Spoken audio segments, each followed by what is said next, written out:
I'd like to welcome Notre Dame alumni and legend and NFL player Jaylon Smith, sponsored by Guinness. Notre Dame season's right around the corner. I see my man in New Orleans. What's going on? Oh man, how you doing, brother? I'm excited to be on the show, and we get to watch some Irish football this weekend. It's crazy. I mean, when did you sign with the Saints? A couple weeks ago, right? Like you signed kind of mid camp. Yeah, yep. I signed like the second week in the camp, so I've been here for 2 weeks now, and I'm loving it here in the boot, man. All the teammates have welcomed me in the right way, and just excited to be, down south and a part of the New Orleans Saints. What's funny is like we talk so much about young guys, right? Like late draft picks, undrafted, trying to make the team. You're a good example. I was reading some quotes from Dennis Allen, who obviously you had a really good second preseason game, but a guy who comes a little later, you're trying to make the team, things are going well. You've been on both sides, right? High pick, established player, and now in this situation, what's the last couple of weeks been like? Yeah. I mean, it's a grind. Anytime you get a chance to play in the National Football League, each and every year you got to go out and earn your spot. And I'm a guy who's been through some adversity, from injury to new contract, to being released, to playing on multiple teams, entering my 8th season in the National Football League. You got to prove yourself every day. And I'm a guy that I know I can still play the game at a high level and add value to any team. So I was just thankful, for the opportunity of Dennis Allen and the Saints bringing me in to show what I can do. And I've done it. So I just got to continue on this process. And at the end of the day, you got to control what you can control. So last year, you had played the year before, you signed late with the Giants. Last year, Daboll comes in. You play a lot up through the playoffs. So a guy like you, your contract ends, you're a free agent. Why were there opportunities before the draft? Was it just something that played out? Did you specifically wait for the right opportunity? How does that play out for a guy? When I worked in the league, we call you a street free agent. It's like, yeah. How did you play that game to figure out how you ended up with the New Orleans Saints? I mean, the biggest thing is it's got to be a team that wants you, that can, that you can add value to, that can actually see, where you would fit in their system. And that's something that I've always been fond of just making sure that I'm somewhere that I'm wanted and that I can show and display, my talents. Being a leader, having experience in the league, having success in the league, and some ability. The only thing that matters is what you do now. And I had a great run, the past 2 years with the New York Giants, even having a playoff game, a playoff victory last year. That was an amazing team, coached by Coach Daboll, who's a great coach. And for me, this offseason was just about, being somewhere, that I can add some more value. And, the calls wait. You got to wait for those calls. You got to wait for those right opportunities. And for me, it was just about making sure I was ready. So when the Saints came, they brought me in. I killed the workout and they brought me right in. And I've been working. I've been balling. So we just got to keep this thing going. We got one preseason game left, and I'm just excited to be still playing the game that I love. One thing I saw Dennis Allen said about you, what's unique is, right, you don't have a long history, definitely at Notre Dame and early on playing special teams. And now is that something that you have to show that you can do a little bit just to make this team? Like, are you nervous right now? And because financially you've made some money in the league. It's not like you need this to survive, but the pride, you want to keep playing in the league, like to making the team right now. Is that something that you think a lot about, or do you just old cliche day by day, just be where you're at on that given day and just let the chips fall where they may? Day by day, let the chips fall, because the more you try to worry about what you can't control, it can actually affect the things you can control. And I'm a guy that's a faithful guy, a believer in God, and I know what He has for me is for me. But as far as making this team and adding value, you got to show it every single day, and that's just something that I've always prided myself. Even when, I was the defensive captain, for a team, and it's the star player. So, nothing's changed for me in my preparation and my work and just going out there to show that I belong. And that's what matters, especially when you got a lot left in the tank. You just got to continue to prove it every single day. So that's what I'm excited for. That's what I've been doing. And like I said, just happy to be here in New Orleans. The fans that welcome me in, the right way. And you hear a lot about culture, and you hear a lot about how amazing the food is here in Louisiana and New Orleans. So I've just taken everything in day by day for sure. You've been around, obviously, last year the Giants were good. You've been around some good Cowboy teams. Just seeing these guys at practice, I think there's a lot of just positivity, right? With Derek coming in, the talent that was already there, Michael Thomas back. What's your take been on just the operation in these last couple of weeks, talent wise? The take is in every room we have talent, we have skill, we have leadership. It's a well balanced team. And you talk about on paper, you talk about actually being a part of it. You can feel it, the energy, the confidence that we're building and that we're growing. The only thing that matters is on game day, can you make that same thing happen? So the preparation has been key for us. And Dennis Allen has done a great job at leading us men as we, kind of build this culture and this camaraderie, headed into the season. I've talked a lot about Brian Daboll on this podcast, and I'm a bald guy. I root for bald guys. What made him like? Tell me your experience with him, and why is he a good coach? Players coach, complete energy guy. He lets every player be themselves.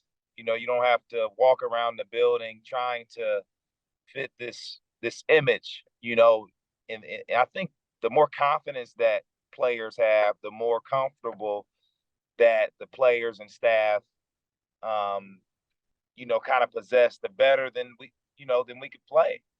You have those coaches that you just want to go out and ball for. You kind of want them in your foxhole, and Daboll was one of those guys. He displayed that. You hear a lot about, Pete Carroll being one of those, players, coaches that you just want to do right, for and by. And that's what I loved about Daboll in my short time playing under him last year, with the New York Giants. Just had an amazing time with the guys, and we gelled together and had success and went on a run. And that's kind of what I look forward to about being here in New Orleans is just what we can accomplish, winning the division. The ultimate goal, being that, hosting that Lombardi trophy, but it starts now.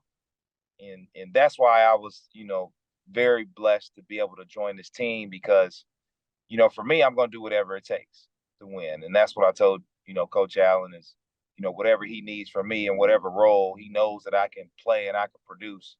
And I'm just going to make sure that I'm ready and continue to show it each and every day for sure. Okay, let's roll it back to your younger years. An Indiana kid, Notre Dame, Brian Kelly. You were an enormous 5-star recruit. I read that you committed in December, so it's not like you waited till the end. Was there ever a doubt? Where else were you thinking? Was it Notre Dame since you were like a 5-year-old? It was probably, if I didn't go to Notre Dame, it would have been Ohio State. My older brother, Rod Smith, he played at Ohio State and was there at the time of my commitment. And that would have been the only other school that I would have probably went to. But I'm a mama's boy. I like to be close to home. Notre Dame was a little closer than Fort Wayne than Ohio State was. And just having the opportunity to play right away. I went to a Catholic high school, so I got to, kind of learn about those Catholic values, from high school that could kind of help, me learn about this world and be able to maneuver, being an American citizen. And then Notre Dame is just a prestigious university that's global, being able to play each and every week on national television, being able to meet so many people. My college roommate, both of his parents were law graduates at Notre Dame. They went to undergrad at Stanford, and They own their own law firms, things like that. So just being able to create relationships outside of football. We're all relational human beings. So I value that. And Notre Dame was one of the best decisions I've ever made, for sure. From the outside, obviously the way your career ended, and then because you were such a highly touted prospect coming in the draft, we just got to experience your mindset about it. And I've never met you before this moment talking to you.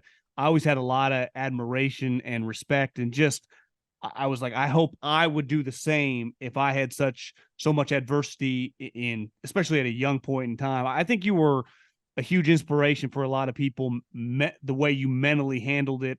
And the way I can see now, I mean, you're just a positive person, but it's easy to be a positive person. Then, stuff hits the fan. You go, how do you maintain that mindset?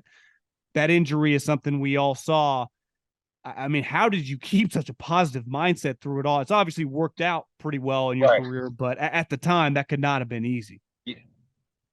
It was tough. It was tough because, being the number one linebacker, a sure top 3, top 5 pick in the draft, to get hurt in your final collegiate game is something that no one thinks of. And no one imagines that it will actually happen. But for me, when the injury occurred, it was just like, why now? That was my immediate response. And then from there, it was just a belief system of like, okay, I have no time to really like dwell on what happened. What happened happened. And I had so many people doubting me. There were doctors saying that I'd probably never play the game again. So I didn't have a choice but to have that belief system of like that I would make it back. Um, I kind of referred it to a clear eye view, which is my core values. And what it stands for is a focused vision, a determined belief, and earned dreams. And that's just kind of like my motto, my core values, just on how I've been able to overcome everything. Having that focused vision is a laser beam focus on what you want to accomplish. And then having that determined belief is about a self-belief, a belief in yourself that you can accomplish that goal. And then earned dreams is just about how bad you want it. What work are you willing to play this game? Or what work are you willing to put in to be successful? And then when you talk about, like, it wasn't okay for guys to skip games, No. skip bowl games before my injury. So I'm a huge catapult of that, and of people being able to make a choice on whether they want to play or not. If I could go back, I would have played still. That game was highly scouted. It was like 12 first round projected picks in that Fiesta Bowl. So no doubt in my mind would I have wanted to leave the game the right way, leave my college career, being a Notre Dame captain, with my guys, with my brothers. But now guys get to make the choice. So, man, I'm just thankful to be able to be a part of that. Do you get guys now, whether it be Notre Dame or other, big time schools, that either hit you up on DMs or through an agent or whatever, that ask for your advice on what they should do in those situations? I do. And it's all about pro-choice. It's all about pro-choice. You got to weigh your options. You got to really think about and process, what do you want to do? And then from there, you do what's best for you and what's best for your family. That may differ, based on the individual, but, for me, it's about value over cost. And I'd love some Notre Dame football. And being a captain there was just a blessing. And yeah, I'm just thankful to be a part of this rich history and tradition. I'm looking forward to seeing them get a win this upcoming weekend as well. Yeah. So what do you think in big picture? A lot of hype on this team, a lot of returning dudes. They get a quarterback. The transfer portal wasn't around when you were playing. You get a quarterback like a free agent, Sam Hartman. A lot of hype on him. How about a little Notre Dame LSU playoff game? How sweet would that be? That would be phenomenal. And I would be in attendance, talking a lot of trash to a lot of my teammates here at the Saints that actually played in Baton Rouge at LSU. So definitely would vote for that game for sure. Well, man, I really appreciate it. And like I said, man, I think you're an inspiration, your mindset for people that you'll never even meet, and the way you handled that and all your success. And we're rooting for you, not just to make this team, but to keep this career rolling. And good luck, Jaylon, and go Irish, baby. Man, I appreciate you guys having me on. Y'all be safe, man. Go Irish, Thanks. baby. Let's do it this year. Again, that Jaylon Smith interview was brought to you by Guinness. Gather your friends, raise your glasses, and toast to win. Guinness Drought Stout, imported by Diageo Beer Company, USA, New York, New York. Please drink responsibly.